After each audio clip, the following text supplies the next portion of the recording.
इस वक्त आप बैठकर आराम से हमारी वीडियो को देख रहे हैं। अगर मैं आपको कहूं कि आप आज जिस जगह पर बैठे हो वो पृथ्वी करोड़ों साल पहले 800 डिग्री सेल्सियस के तापमान से उगल रही थी, या जिस जगह पर आप बैठे हो वो जगह लाखों सालों तक बर्फ से ढकी हुई, ये दोनों बातें सच हैं। आप वीडियो के अंदर 450 करोड़ साल के सफर को देखने वाले हैं। जिस जगह पर आज हमारा सौरमंडल है वहाँ विभिन्न प्रकार की गैस और बादल हुआ करते थे। वैज्ञानिकों के मुताबिक इन धूल के बादलों से दूर एक तारा हुआ करता था। वक्त के साथ साथ उस तारे की ऊर्जा कम होने लगी, जिसकी वजह से एक विशाल विस्फोट हुआ। विस्फोट की वजह से धूल के कण एक दूसरे से दबने लगे। इसके दौरान बादलों के कण दबाव और गर्मी की वजह से बड़े उल्कापिंड पत्थरों में परिवर्तित हो चुके थे, और इसी दबाव की वजह से इन बादलों में स्थित रेडियो एक्टिव पदार्थ ने ग्रेविटी का निर्माण किया। इस ग्रेविटी के कारण बीच में हीलियम और हाइड्रोजन इकट्ठा होने लगे। बीच के इस भयानक दबाव के कारण भूसाल विस्फोट हुआ, और इसी विस्फोट की वजह से हमारे सूरज का जन्म हुआ। अंतरिक्ष में फैले एस्ट्रोनॉट यानी शुद्ध ग्रह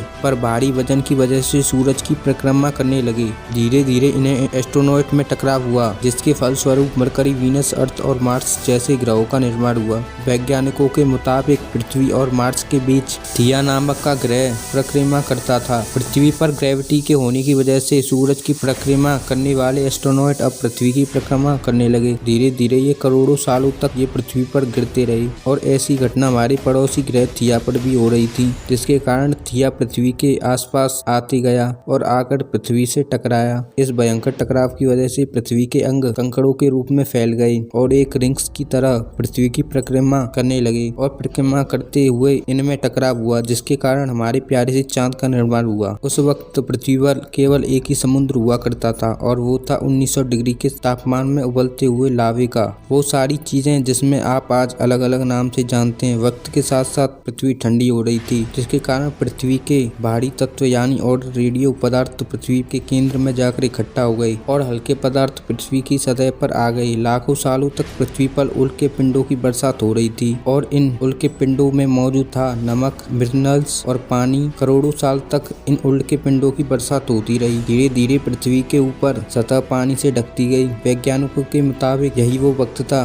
जो दूर गहरे पानी के अंदर निकलते हुए ज्वालामुखी में पानी का सूक्ष्म जीव का निर्माण हुआ। लाखों सालों बाद एक वक्त ऐसा भी आया जब पृथ्वी पूरी तरह पानी से ढक चुकी थी। हमारी पृथ्वी के अंदर का कोर रेडियो एक्टिव पदार्थ से बने होने की वजह से हरदम गर्म होता रहता था, लेकिन जब भी पृथ्वी की ऊपरी सतह ठंडी हो जाती तो पृथ्वी की गर्मी बाहर नहीं निकल पाती थी, जिसके कारण ज्वालामुखी का निर्माण हुआ। और उस वक्त कुछ ऐसा ही हुआ। पानी से ढकी हुई पृथ्वी हजारों की संख्या में ज्वालामुखी निकलने लगे, और आने वाले लाखों सालों तक ज्वालामुखी का निकलना जारी रहा, जिसके कारण पानी के ऊपर जमीन का निर्माण हो रहा था। उस वक्त पृथ्वी पर वातावरण, अंतरिक्ष पर उल्के पिंडों की बरसात हो रही थी। आज से करीब 300 करोड़ साल पहले पृथ्वी पर एक ऐसा वक्त आया जब पृथ्वी का वातावरण होने लगा था। ज्वालामुखी धीरे धीरे निकलने लग गए थे, और पृथ्वी का एक दिन 12 घंटा का हुआ करता था। साल बीतते गए और धीरे धीरे से सूक्ष्म जीव समूह में रहने लगे। आज से लगभग 250 करोड़ साल पहले पृथ्वी पर पहली बार ऐसे जीवों का निर्माण हुआ जो जीने के लिए पानी के अंदर मिनरल्स यानी खनिज पदार्थ धूप का इस्तेमाल करते थे, और मल रूप में ऑक्सीजन बाहर निकालते थे।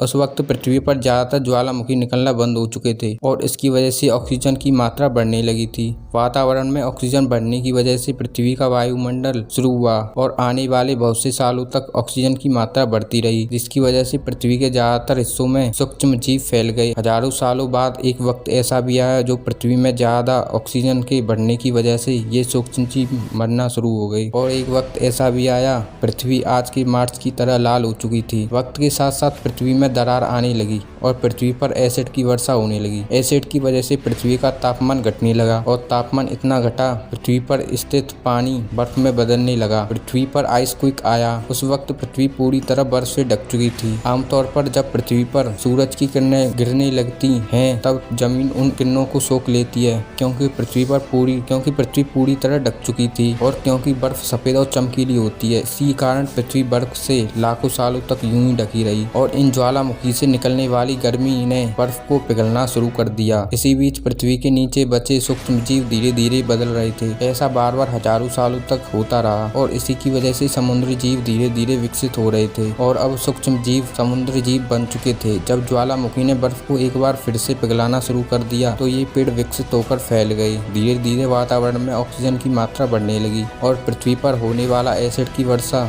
कम होने लगी। वातावरण में ऑक्सीजन की वजह से आज से 47 करोड़ साल पहले पृथ्वी की सतह पर पहली बार मोमोस प्लांट उगना शुरू हुआ। उस वक्त के साथ साथ जमीन पर पेड़ पौधे उगना शुरू हुए। एक वक्त ऐसा भी आया पेड़ की लंबाई 80 फीट से 100 फीट तक होती थी, यानी आज की 5 बिल्डिंग ऊंची हो चुकी थी। ये वो वक्त था जब समुद्री जीव पानी से बाहर निकल रहे थे और जमीनी जानवरों से परिवर्तित हो चुके थे। धरती की ज्यादातर जगह एक जगह इकट्ठा हो चुकी थी। पृथ्वी का तापमान लगभग स्थिर हो चुका था और अब 21 से 23 घंटे का एक दिन हुआ करता था। अब समुद्री जीव पानी से बाहर रहने लग गए थे और वातावरण के हिसाब से उनका रंग रूप बदल रहा था। धीरे धीरे ये जानवर डायनासोर में बदल गए।